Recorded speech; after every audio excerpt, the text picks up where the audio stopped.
Well, fans, we're here in the Dragon's Den, and I was outside trying to find the eclipse, and I had this flashlight out, and I was seeing if I could see anything. I don't know, but things aren't going great here in Dragon Sword Land. I like to keep my identity somewhat, categorized. Enough of me. I like to talk about what I've been advertising to all you fans. I am the great one, Dragon Sword. Wherever I go for 25 years, I've created controversy. I've created stipulations. I've created matches locally. The people that were lucky enough to know me, well, they had a good time. I'm all about laughs, but I'm also all about seriousness. When you talk about a new era, Triple H, all I seen tonight was more of the same. I seen a good WrestleMania. Well, you ended the bloodline thing. You can't restart it by having Otonga or whatever his name is turn on his brother Jimmy by the same old stuff and just adding Tonga into it. I just can't put a lid on it. Even Paul Heyman can't figure it out. I mean, you can see the confusion on his face. But here's the tipping point in the beginning of the show, and I didn't hear any comments anywhere about it. Did Cody Rhodes hint that Roman Reigns still has the Universal title? It certainly sounded like it to me. He only mentioned one title, fans, and that's the big surprise that Triple H is going to throw at everybody. And that's the one he's going to fight The Rock for when it comes to it. First, he's going to feud with Rollins. Then the bloodline's going to turn on Roman Reigns. And The Rock's going to come back as the final boss. But he'll get beat by Roman Reigns again. But they're not promoting it yet. They're not letting that cat out of the bag, is what I'd like to say. Watching SmackDown tonight reminded me of watching a Saturday afternoon show you wrestling fans might have remembered called WWE Superstars. And you know what happened, fans? They wrestled nobodies, and it was a predictable outcome. Who in the hell didn't know AJ Styles and LA Knight were going to win tonight? I mean, it was flat out obvious. I mean, to us wrestling fans, you have your A, B, and C team. Okay? Then you bring up all this young talent that's down in NXT, and you're not going to bring them up right now while they're red hot. As a matter of fact, you bury your hottest girl talent, Tiffany Stratton, while you promote The Storm is coming. Come on, who's put in the work here?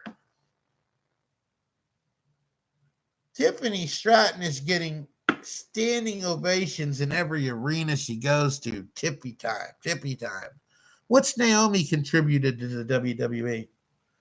Anybody out there tell me, other than the fact that she's a good girl? Do we want to cheer for the good guys and Randy Orton? I guarantee you Randy Orton's going heel soon. He has to. He makes a better heel than he does a good guy. He's a legend killer when he kicks heads off. This is where they really miss Bray Wyatt. Bray Wyatt was a genius. And Vince McMahon was a dummy. He thinks Doink the Clown he could make Doink the Clown a champion. For all these years, we've known that Shawn Michaels and Triple H are behind there running the business as half as they could. Now they're in full charge of it. Don't go back to the same old bullshit, Triple H.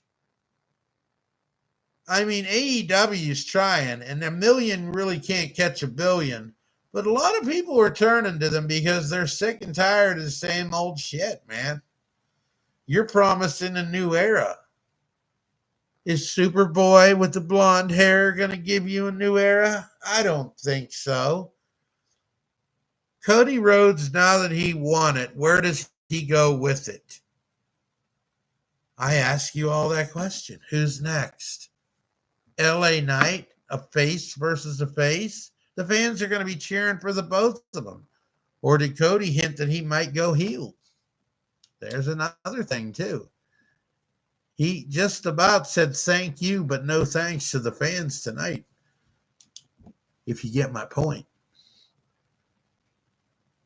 I'm here just as a quick podcast, live studio, to get your attention, to get your comments. I'm going to have guests on such as Rick Busselman, Slick Rick. Much knowledge of AEW, a lot more than I have of AEW. I have WWE, he has AEW. He's our informant on AEW. Then we're going to have the American Luchador live in the Dragon's Den. Who knows what could erupt? I might get hit over the head with a kendo stick. But I'm going to ask the serious questions that need to be answered. I'm going to take the Dragon's Den far into the WWE. I'm going to be a pain to the WWE because when the Dragon wants to get things done, he does it. I've never failed at anything in my life. And I don't intend to now. Right now is the first podcast of Dradonsword Live. Don't listen to that nitwit Daryl. He comes along for the ride. The next time I see you, I will have more information. But I want to know if you like Tiffany Stratton. I want to know if you want to see Trick Williams. I want to know the way you would run the WWE. Put your matches down who you would like them to see. Damian Priest doesn't have anybody to Drew McIntyre, and eventually they're going to try to give it to CM I'm Always Hurt Punk. And that's another one that gets to my nerves, CM Punk. Hated you all for years. Blocked maybe more of you than cheer for you on Twitter. Probably blocked me a dozen times. I'll melt his ice cream cone. Don't give me a hot mic because I'll take it because I'm Dragon Sword. I'm not afraid to say anything. I don't say my name is Dragon Sword because I am the Universal Northeast Ohio Internet Champion of the World, Dragon Sword.